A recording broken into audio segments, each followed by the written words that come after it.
في قديم الزمان عاش نبي كريم، وهو سيدنا أيوب بن موص، وهو من ذرية إبراهيم الخليل عليه السلام.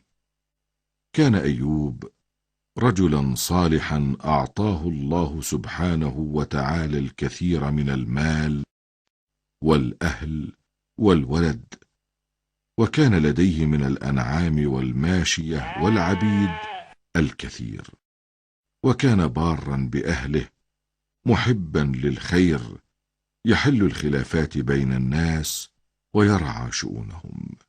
لي في ذمتك 100 دينار. لا والله، لقد دفعتها لك. لا تكذب يا رجل. تدخل سيدنا أيوب عليه السلام ليفض الخلاف فقال: أنت اذهب في حال سبيلك، وأنت يا رجل سأعطيك 100 دينار من مالي. تعجب أحد الناس الحاضرين مما فعله أيوب عليه السلام، فسأل: يا أيوب، لماذا تدفع هذا المال للرجل؟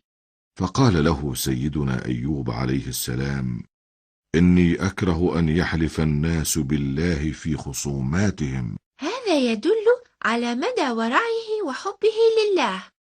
أحسنت يا أحمد، أحسنت.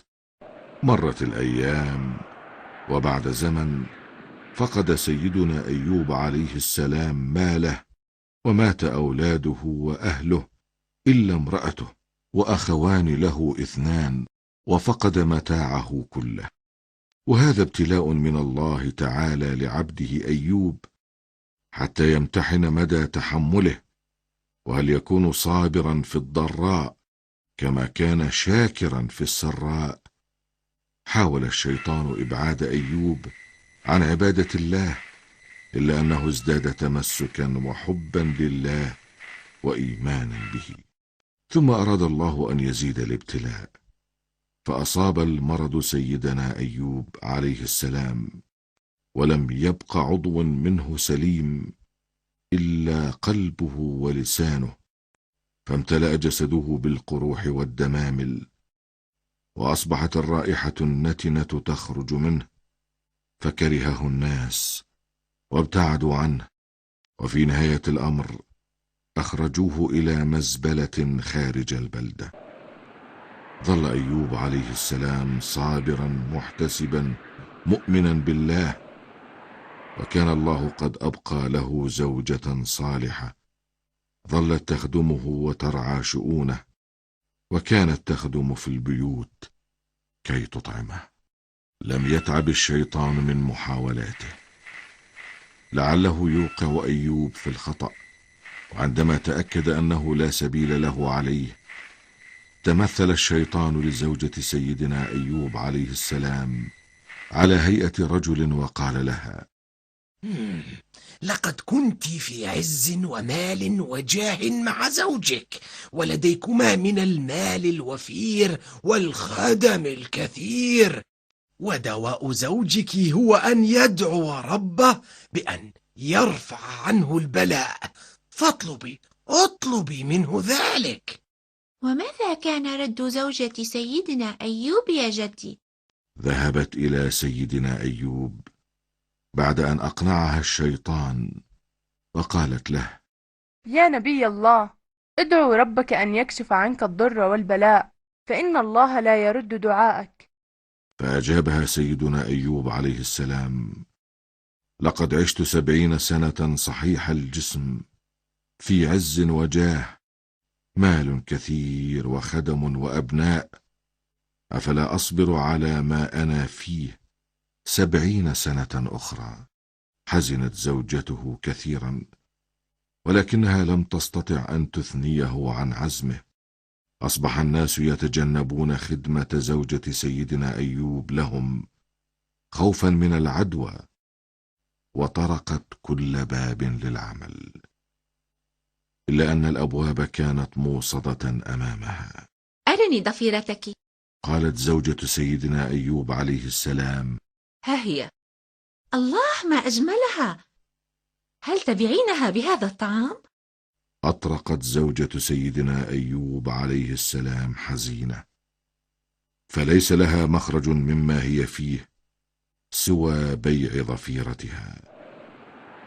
جاءت زوجة سيدنا أيوب عليه السلام لنبي الله بالطعام، فقال لها سيدنا أيوب عليه السلام: من أين هذا الطعام يا زوجتي؟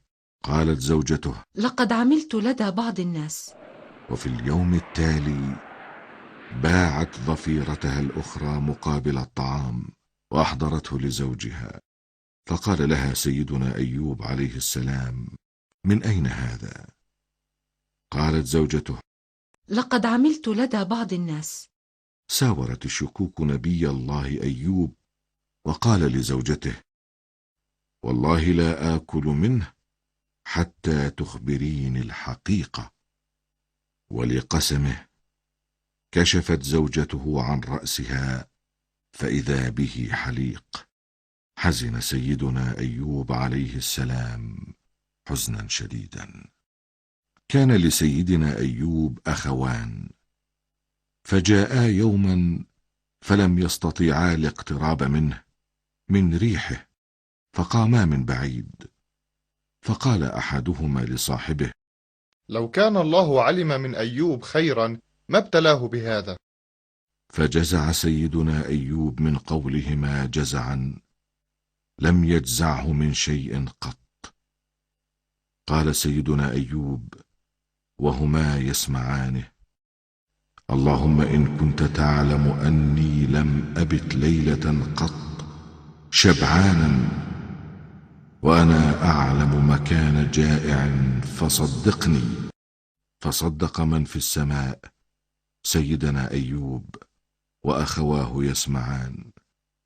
ثم قال سيدنا أيوب: اللهم إن كنت تعلم أني لم يكن لي قميصان قط وأنا أعلم مكان عار فصدقني. فصدق من في السماء سيدنا أيوب وأخواه يسمعان، ثم خر لربه ساجدا وقال: إني مسني الضر وأنت أرحم الراحمين. استجاب الله لدعاء نبيه الصابر سيدنا أيوب، وكانت زوجته ليست عنده بعد 18 سنة من الابتلاء. أمر الله سيدنا أيوب عليه السلام بأن يضرب الأرض بقدمه، فانفجر منها الماء البارد، فاغتسل منه وشرب، وأذهب الله عنه البلاء والمرض، فشفيت جروحه واندملت قروحه، وعاد كما كان سليما معافا بإذن الله سبحانه وتعالى. وألبسه الله حلة من الجنة. فتنحى سيدنا أيوب وجلس في ناحية، وجاء امرأته فلم تعرفه، فقالت: يا عبد الله، أين ذهب هذا المبتلى الذي كان ها هنا؟ وجعلت تكلمه ساعة، فقال لها: ويحك أنا أيوب. قالت: أتسخر مني يا عبد الله؟ فقال: ويحك أنا أيوب، قد رد الله علي جسدي، لقد دعوت ربي فاستجاب دعائي وكشف عني الضر والبلاء. رد الله سبحانه وتعالى لنبيه الصابر الشاكر ماله وولده وكثرهم له، وعاش بعد شفائه من مرضه 70 سنة، وكان مثالا يضرب في الصبر على البلاء إلى يومنا هذا. نعم يا جدي، إن هذا المثل يقول: يا صبر أيوب. أحسنت يا أحمد، أنت فتى ذكي.